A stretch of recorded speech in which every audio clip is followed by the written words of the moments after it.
And then meanwhile, as this thing was hanging over my head, I was having, as always, you know, I go back east to Boston for like, you know, 10, 12 days these last couple of years. And I hit all of these places, you know, from my childhood, and I added a new one. I went to this pizza place in fucking East Boston that lived up to the hype. All right? I'm going to give you guys the name of it here at the risk of, you know, people getting mad. Like, dude, don't say what the fucking spot is.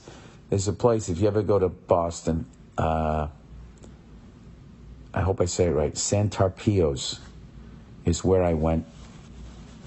You know, there's all of these places, you know, Linwood Cafe, Cape Cod Pizza, Town Spa. There's one that I still have to go to called Pleasant Cafe in Roslindale. And there are all these places that they just have these little personal-sized bar pizzas. And that's sort of the Boston-style pizza. And it's funny, like, I'm saying these places because, you know, New Yorkers will come up and they'll be like, hey, you know, I went to Boston. The fucking pizza sucks. And it's like, no, it doesn't. You just don't know where to go.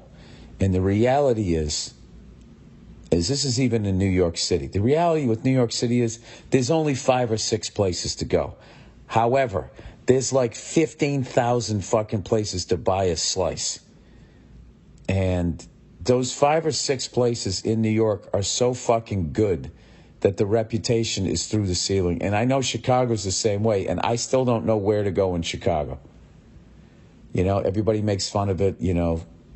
I remember Jon Stewart said it's not pizza, it's fucking lasagna, the deep dish style. But there has to be a reason why it's so popular there. So I would imagine in Chicago that there's like 5 or 6 places to go.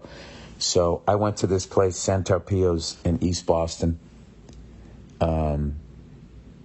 with Club Soda Kenny, and we were, because I was in Saratoga Springs, New York, the Saturday night. What did I do? I did Wednesday 2 shows. I did Giggles. On Friday, I did Nick's Comedy Stop, which is where I started my career 30 years ago, over 30 years ago. And then I went to Saratoga Springs on Saturday, and then Sunday night I did Fenway. So I was beyond ready.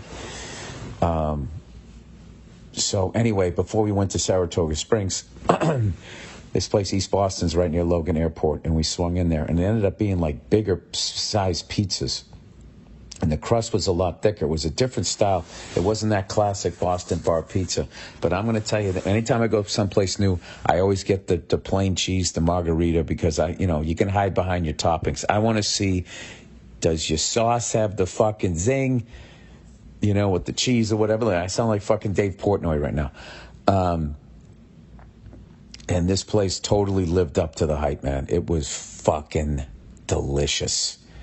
And what I find with all great pizza places is they understand that the job of the cheese is to fucking complement the sauce. That's where you go to the next level. All of these fucking idiots that think the cheese is the star of the show, you know, that's the starting quarterback, you know, to the point they literally stick cheese in the fucking crust. They don't know how to make pizza.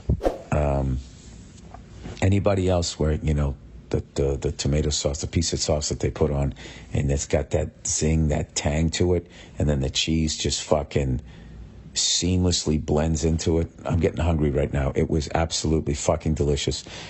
And I've only known like the South Shore places.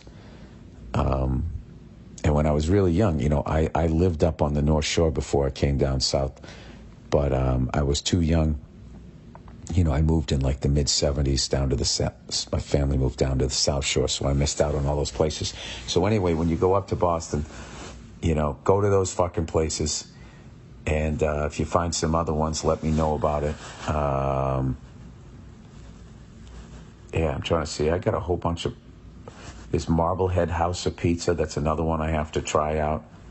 I'm sort of determined to go to every one of those little bar pizza spots you know, over the years when I go to Boston. And so if you guys have like your spots, that's the really cool thing I think about living in Massachusetts is every 2 to 3 towns, you know, has a place as a little bar, a little hole in the wall looking like a dive bar type of place that just makes a fucking outstanding pizza that everybody in the, you know, the area, like that's your spot that you go to. So I got to do a little bit of that when I was at Logan Airport before, you know, waiting on the delay. You know, I got to go, it was at Kelly's roast beef that they have there. There's also Bill and Bob's roast beef. I had Kelly's roast beef. It was fucking delicious. Although the bartender fucking annoyed me when we showed up. You know, we're standing there and it was just like, what do we do? Do we sit down? We can talk to him. Do we order from you? Like Kenny's like, do we order from you? And then I said, yeah, or do we got to like take like a picture? Do we take a picture of this thing here? You know, because they have that little fucking barcode looking thing on the table. And then the guy just goes like, you know, okay, you guys are asking me 2 different things right now. He does one of those things. And I was just like, I can't remember what I said to him. I said, yeah, we're trying to fucking test your memory, you douche. There was somebody else earlier that day. Oh, I know. We went through fucking TSA. And for whatever reason, I wasn't, you know, pre-checked. I thought I was. I always am. I walked by the lady. I showed her my ticket or whatever. And then there was this fucking guy at the TSA thing that he was one of those sing-songy cunts. You know what I mean? Where he'd be like, you don't have the right idea. No, the right ID or whatever, but blah, blah, blah. And he was like doing that, but it was like totally passive-aggressive, over the top. Everything was like, go fuck yourself underneath it. And I got up there and like the way he said that you're not TSA pre-check, I was looking at him like, is this guy fucking with me? Like, why would you say that in that happy tone? Like, hey, you're going to have to go to the back of another line. Like, like I just won a car on The Price is Right. So I was looking at him like going like, all right, is he just fucking with me? Does he know I'm a comedian, so he's trying to break my balls? And I just sort of sat there.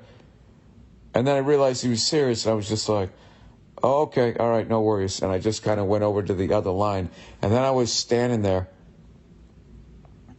thinking about it, and I was like, I don't know, maybe I'm wrong, but was it me, or was that guy, like, really thrilled to tell us to get the fuck out of that line? So maybe that's what it was. So then I go to the fucking roast beef guy, and he's like, okay, you guys were asking me 2 different things right now. Like, shut the fuck up. We asked you 2 really simple things. How the fuck do we order a fucking sandwich here with this new Buck Rogers technology where I just point my phone at the thing? I don't take a picture. Because I always end up taking a picture of the fucking thing. That actually happened earlier in that week when we were fucking calling up to make sure that we had, I was trying a different pizza place. And we're like, do you have, just calling over, just making sure you have a record of our order. And the guy goes, I don't. It's like, well, we ordered online. And the guy's like, well, I don't have a record of it. And it's like, well, can we just order through you? And he's like, actually, no, you cannot. We have a company that handles all our orders. It was like, you're at the place. You speak English. We speak English. Can we just order 2 fucking pizzas through you? And he's like, oh, absolutely. Absolutely, you can. It's like, well, that's what the fuck we're saying.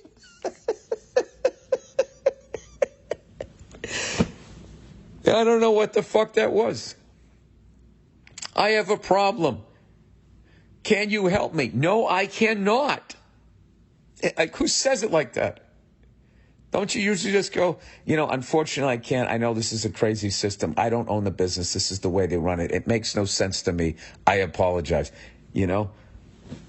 No, I cannot. Hey, I'm hanging from a cliff. I got 2 fingers left. Is there any way you can help me up?